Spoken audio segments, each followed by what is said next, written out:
Assalamualaikum warahmatullahi wabarakatuh.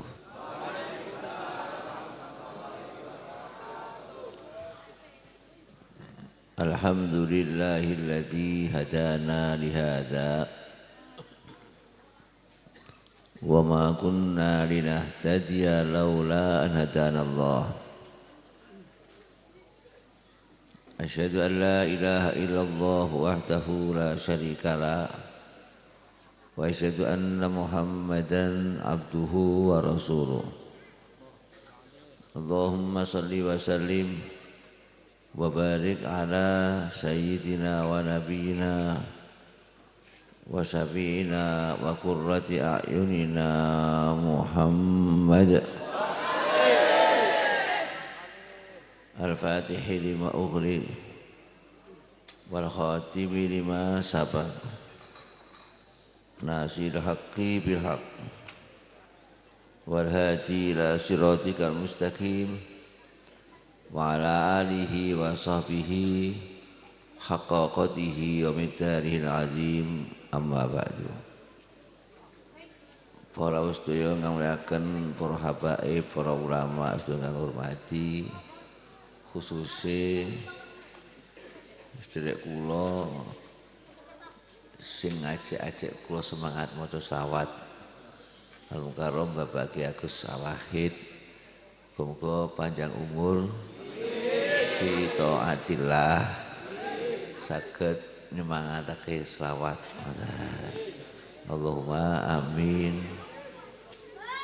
Danipun Al-Mukarram Bapak Ki Haji Dawud Mas Guri kang RI Baipun Al-Mukarram Al-Habib Abdurrahman Babun ngamuliaken Al-Mukarram Al-Habib Umar kang ngamuliaken boten kesupen sedherek kula Ahmad Abdul Haq ingkang kotresnani Mas kang kula cintai khusus Sahibul Bait Bapak Haji Munadi niki. Masya Allah bisa ngaturi jenengan sedaya tambak berselawat. Muga-muga kanthi tambak berselawat niki ahli tambak kuat imane, kuat islami. Muga-muga tambak babrik khususe dadi baldatun thayyibatun rabbun ghafur. Muga-muga mushola al-hikmah niki markas Islam. Soal iki dadi markas ibadah, markas ngeparekna Allah berkah selawat dalu niki, Allahumma amin. Swara sae niku dipun goleki dening Rasulullah. Biyen niku wonten wong jenenge Abu Mahdzurah. Pas Fathu Makkah, Kanjeng Nabi sampun nguasani kota Makkah. Ana wong jenenge Abu Mahdzurah durung Islam nirok-niroke adzan. Durung Islam nirok-niroke napa? Adzan. Kanjeng Nabi remen kalih swarane niki. Kanjeng Nabi takon kae swarane sapa kae? Ngoten dijawab di sebagian sahabat niku Abu Mahdzurah Rasulullah ning dereng Islam. Ngoten. Wing nirok ke adzan.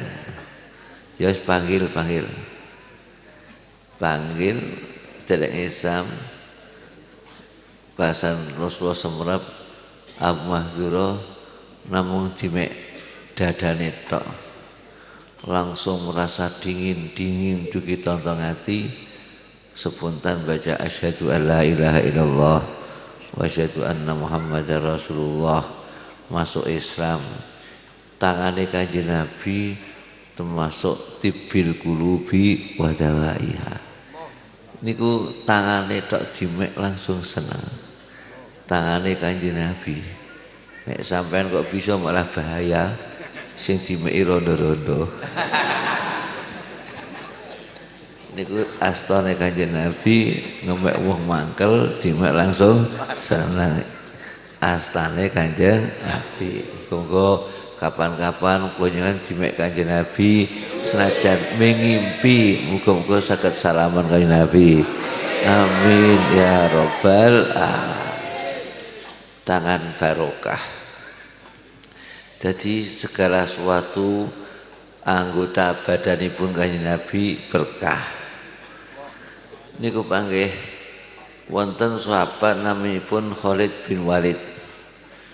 Niku tahu perang dilalai topine waja ceblok nanggon gelanggang musuh, nanggon musuh ceblok yuk langsung dijukuk nekat dijukuk wong-wong do ngarani kok tahawur ngawur temen kok ora wedi mati ngoten kemusuh kabeh sendrunus wae mbok kelangan topi waja sepira regane. Jabi Khalid bin Walid uko aku ra iman topi wajane nang jero topi ana telung ler rambuté Kanjeng Nabi. Aku nek menang apa nek perang bisa menang terus kuwe berkah telung ler rambuté Kanjeng Nabi. Aku toh nyawa njukuk apa jenenge topi kuwe sebab sing tak iman ora topeng waja ngene ning rambuté Kanjeng Nabi. Sallu ala Muhammad. Terus rambutnya ampuh, rambutnya Kanjeng Nabi ampuh, rambut sampai yang diguang-guang. Gimana? Rambutnya Kanjeng Nabi ampuh, rambut sampai yang diguang-guang. Niku rambutnya Pak. Boleh kula biyen seteng Mekah, setiap teng Madinah mangkat nggih mampir teng sumur Taflah. Jadi nek mangkat teng Madinah nggih mampir teng sumur niku, saking Madinah nggih mampir sumur niku. Niku rutin Said Muhammad lagi Dawud rutin. Ngger mangkat teng Madinah mampir teng sumur niku nimba yuk digodhog gawe wedang teh. Tinggal salat duha nek awan ngoten niku setiap Madinah. Niku sumur niku biyen ceritane jengane Bi'rut Taflah sumur sing diidoni Kanjeng Nabi. Usfan, kota Usfan Mekah nggih 70-80 kilo. Biyen niku ceritane Kanjeng Nabi sak bala Kurawane dugi Usfan niku ngoten toya tawane teras. Gek teng daerah niku banyune asin sedaya. Banyune teriku asin sedaya. Yuk sebagian sahabat matur datang Kanjeng Nabi ya Rasulullah niki sumur teng niki asin sedaya gek toya tawane telas. Monggo njenengan kersa berkahi salah setunggaling sumur diberkahi ben dadi tawa. Didoni sepisan tok nganti sakniki tawa. Muga-muga kapan-kapan dugi ngrika Allahumma amin.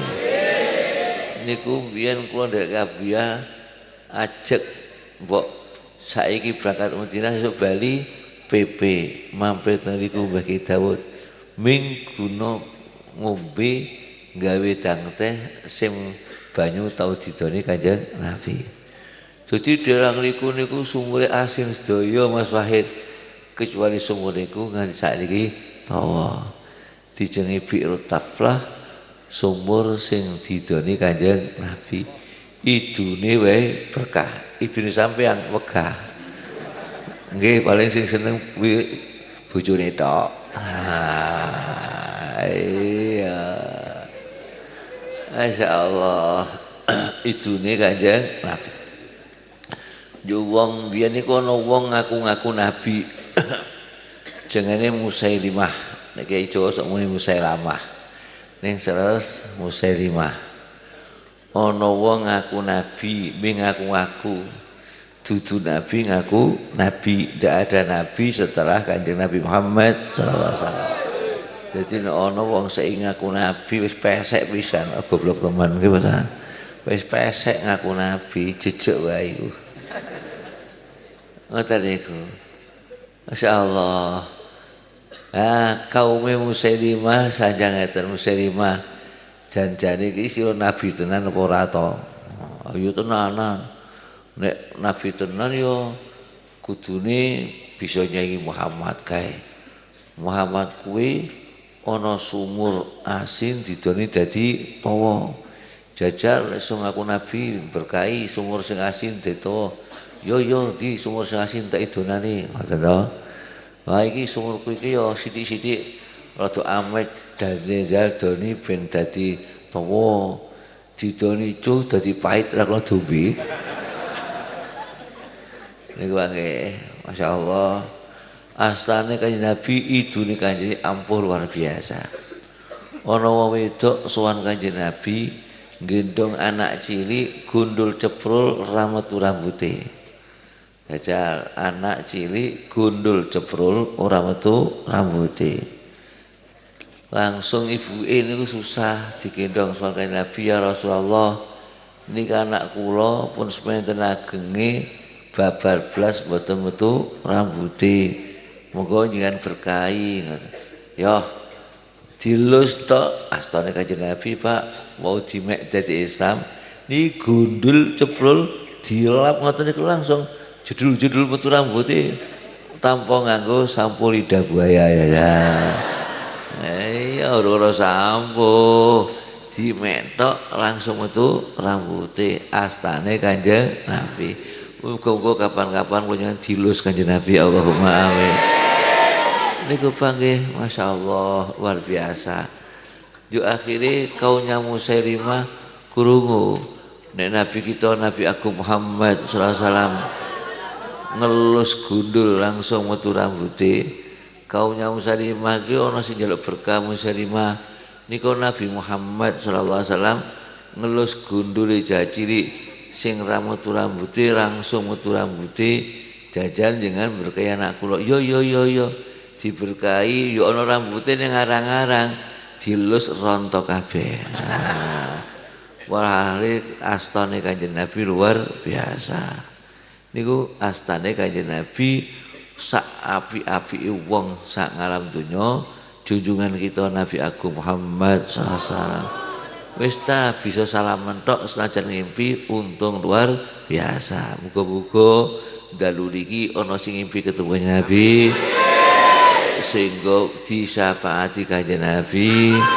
Amin ya rabbal alamin. Kula niku pas haji Pak Dawud biyen. Mungkin pas bareng jenengan barang disangoni Said Muhammad. Jenenge disangoni kitab namanya Misbahul Dhalam. Fit tawasuli wal istighosati bi khairil anam fil yaqazati wal manam. Niku tak delok teng kitab niku judule ngimpi ning bangsa Kanjeng Nabi. Ngoten Pak nggih. Masyaallah. Kula niku nggih maca ajek nangis. Maca niku ajek nangis. Asik. Citane asik-asik. Wonten wong soleh.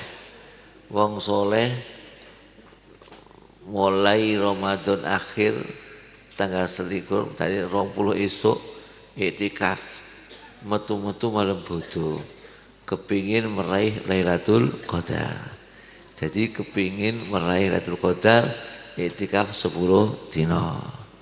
Pun ora metu, ya metu begini dahar tok utawa ya qadil hajat tok. Wis masjid terus. Malam bodo ya kangen bojone nggih 10 dina kangen. Jebut kan omah bojone Pak ora masjid-masjid tok Pak. Sesuk bodo re apa-apa ngoten ya. Nek ki dhewe ora ganti klambi sih ora masalah. Ning nek anak-anak kita Pak ora ganti klambi, tangga-tangga ganti klambi, kita ya ora tega Pak. Karena ya sukne aja masjid-masjid tok kaya ngono Pak. Ngono. Wis kangen sambutan kurang seneng balik kanan masjid meneh wae lah. Dan itu macam-macam tinggal iktikaf bae. Iya, kangen malah sambutan ngoten gitu. Wis, monggo bodo sesuk-esuk duit lan duwe. Arak blonjo lan di duit. Akhire malam bodo tawasul nang junjungan kita Nabi Agung Muhammad sallallahu alaihi wasallam. Donga to saniki ya Rabbi bil Mustafa balligh maqasidana waghfir lana ma madha ya wasi'al karami Ya Rabbi do pangeran kula bil Mustafa lantaran nabi kang dipun pilih balik mugen negakaken panjenengan maqasidana ing pira-pira maksud kita nginjang bodo ya Allah boten gadah napa-napa duit dan duwe anak-anak klambi dereng ganti sisuk bodo dereng gadah napa-napa bil Mustafa bil Mustafa bil Mustafa balik maqasidana lantaran nabi kang dipun pilih mugi jenengan nekakaken maksud kula ya Allah kebetahan kula nginjang-injang ya Allah nangis yo ana wong sugih ngimpi ketemu kanjeng Nabi begini ku ana wong sugih ngimpi ketemu kanjeng Nabi kami dikani sira wong sugih kayak Pak Kiai Abdul Haq kaya nanti duit cukup ana sesuk bodo kanggo nyukupi anak bojone ngoten tangi turu nangis alhamdulillah ya Allah dengan paling semerep kula tiyang yang betah dana dalu niki kula dinten iki gek kathah duit keuntungan banyak perpegan ngoten niku akhirnya wong sugih niku dengan sapa Pak Abdul Haq ngono ketemu sing wedok kiai ini tak puji terus assalamualaikum salam sing wedok terus pundi Pak Kiai temu di Pak Kiai masjid terus kiai itu dalu masjid awan masjid ratu tegriya ke tanggal selikur niku masjid terus iki potongane ra duit bahasane ra duit iki para di masjid isi nangis kendonga ya Rabbi bil Mustafa balik maqasidana waghfir lana ma madha ya wasi'al karim iki nangis jadi suke pamat bali-bali go ngopi-ngopi go sing donga sampean sing badhe kula Pak Mat piye kula nembe ngimpi ketemu Rasulullah kan nyukupi kebutuhan sampean sesuk kok sampean donga sing badhe kula go ngopi-ngopi kula go kopi kathah lumayan juga gitu karena sing mantep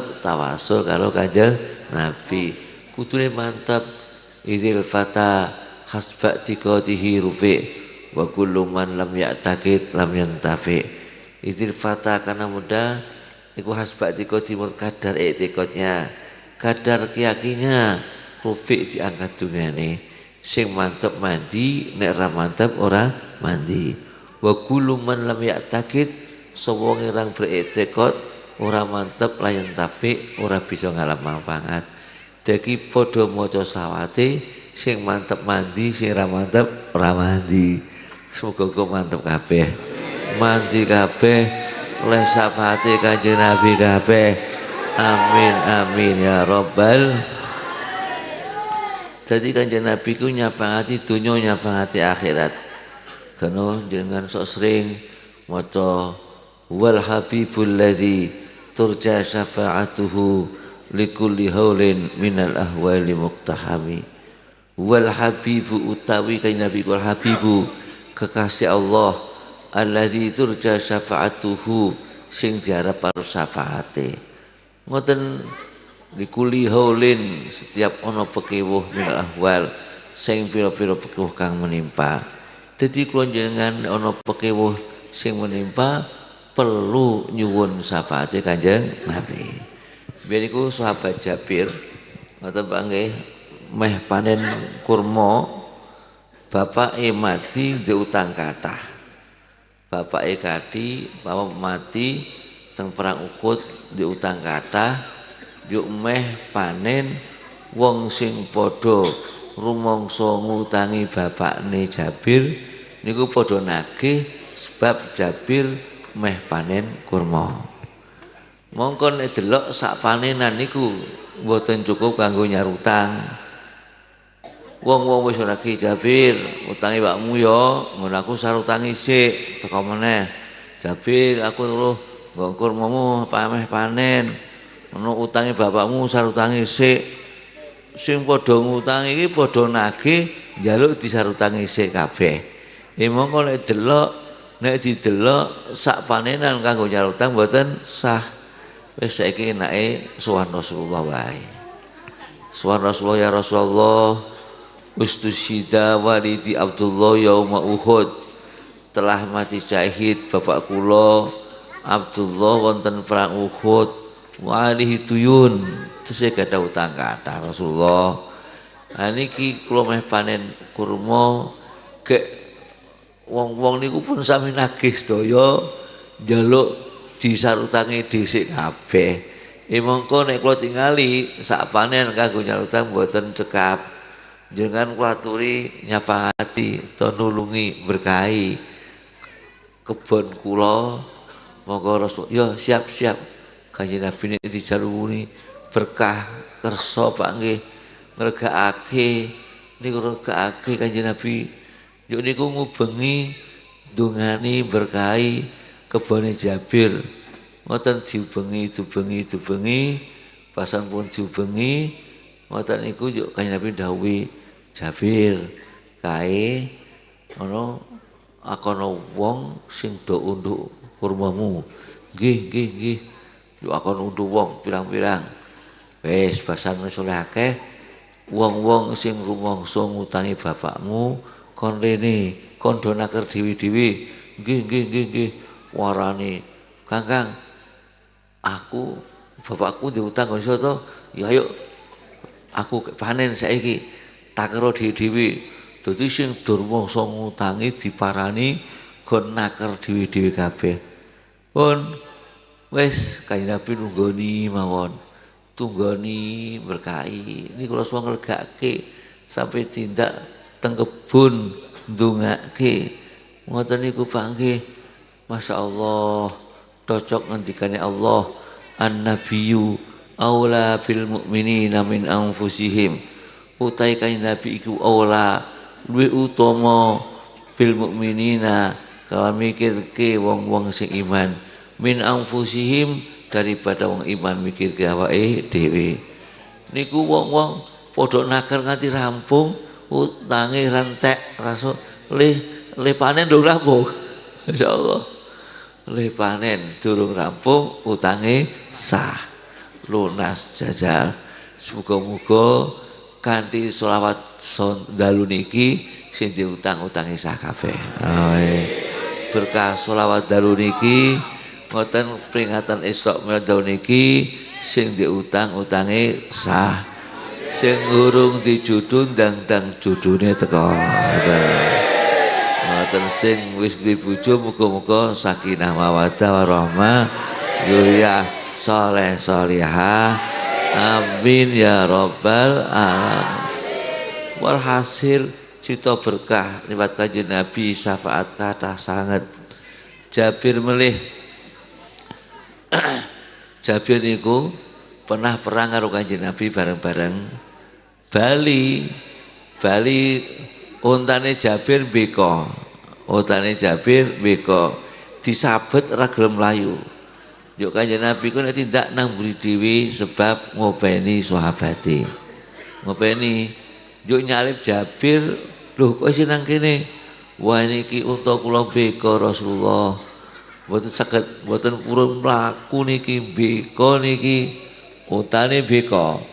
Bahasa ngoten disabet Kanjeng Nabi jeblas pisan bedol buatan banget nyalipi untuk kancan-kancane wis walipi kabeh berkah sabetane Kanjeng Nabi jajal sabetan berkah sabete sampeyan tambah mogok sabet sipisan langsung apa wow untane kanca-kancane hatta koswak ngono Kanjeng Nabi sing iso ngebut salib Jabir basan wis salib yo Kanjeng Nabi ndika Jabir soal sekalian burung sampun Rasulullah rondo apa perawan rondo Rasulullah aku ora perawan bae nah tula ibu gawa tula ibuha sesuk guyon karo kono guyon karo sira wah kula niku diadi songo wedok kabeh anek perawan gelut karo adi kula menapa ya gawe kula kepengin rondo iso ngatur adi-adi kula ya apik. Jadi ono kane kawin si rondo sing apik. Lah.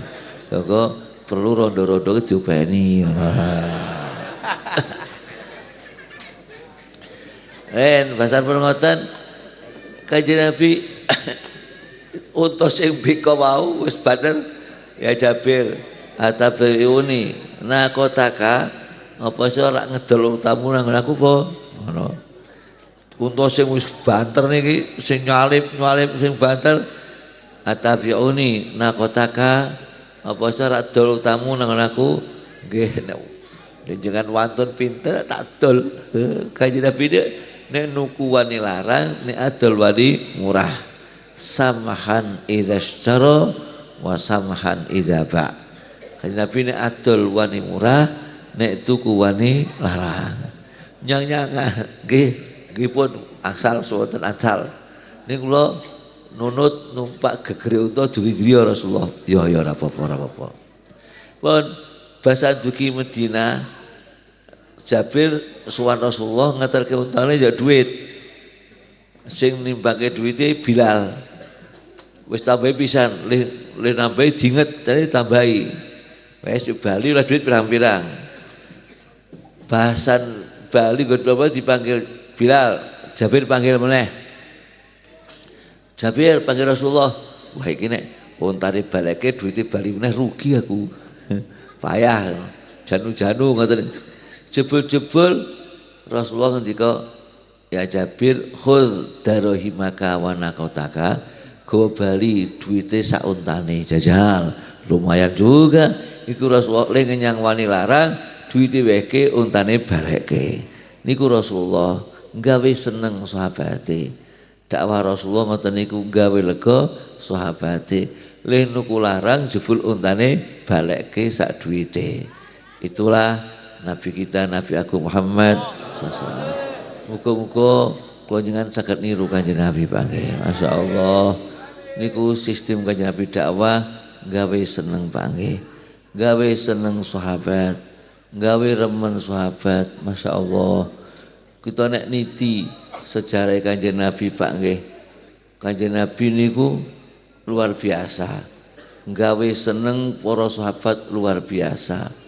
Nggawe marem sahabat luar biasa mukono sahabat leh remen Kanjeng Nabi nggih luar biasa ana wong Kanjeng Nabi niku dijubah anyar ana wong Badui teka ana ujuk-ujuk ya Rasulullah ngati jubataka ngati jubah anyar dijaluk jajal sahabat liyane mangkel kabeh iku wong kurang ajar iku ngati Rasulullah ke layarudu saila Rasulullah kira tahu nolak wong jaluk ngerti jubah anyar dijaluk jajal Kanjeng Nabi langsung copot mlebu wehke jajal wong do gelo sira ngomong ya iki aku njaluk jubah ora tak nggo tak ge ules ben berkahi ndak gelo kanca-kanca jajal Kanjeng Nabi sing wehi jubah ra gelo wong sing liyane malah gelo kono Kanjeng Nabi berani mengorbankan jubahnya demi menetapkan imannya itu sahabat Badui kono saupama njaluk jubah kalau Kanjeng Nabi kok jubahe raweke kan gelong ya nek gelo kalau Nabi kan kurang cinta Kanjeng Nabi imane kelong misake wis ta lepas jubahnya ora apa-apa penting tetap imane sahabat jadi Rasulullah berani ngorbankan jubahnya demi untuk menetapkan imannya sahabat ngoten niku panggih muga-muga kula jenengan titik-titik saged nderek Kanjeng Nabi panggih. Niku sistem dakwahnya Rasulullah Pak ngoten niku panggih. Dadi gawe seneng sahabat, karena wau diwaca tibbil qulubi wa dawaiha. Dokter hati gawe maremi ati tibbil qulubi wa dawaiha. Wa afiyatil abdani wa shifaiha. Ngoten maras kenawak niku sing lara awake dadi waras pirang-pirang ngoten niku wa afiyatil abdani wa shifaiha semoga-moga sing lara-lara berkah mulut rejepan dalu niki waras kabeh ngoten kanthi selawatan dalu niki sing atine lara dadi waras sing awake lara dadi waras sing utange akeh dadi lunas kados semanten atur kula sedaya lepat mamputan wabillahi taufik wal hidayah assalamualaikum warahmatullahi wabarakatuh. Waalaikumsalam warahmatullahi warahmatullahi wabarakatuh. Allahumma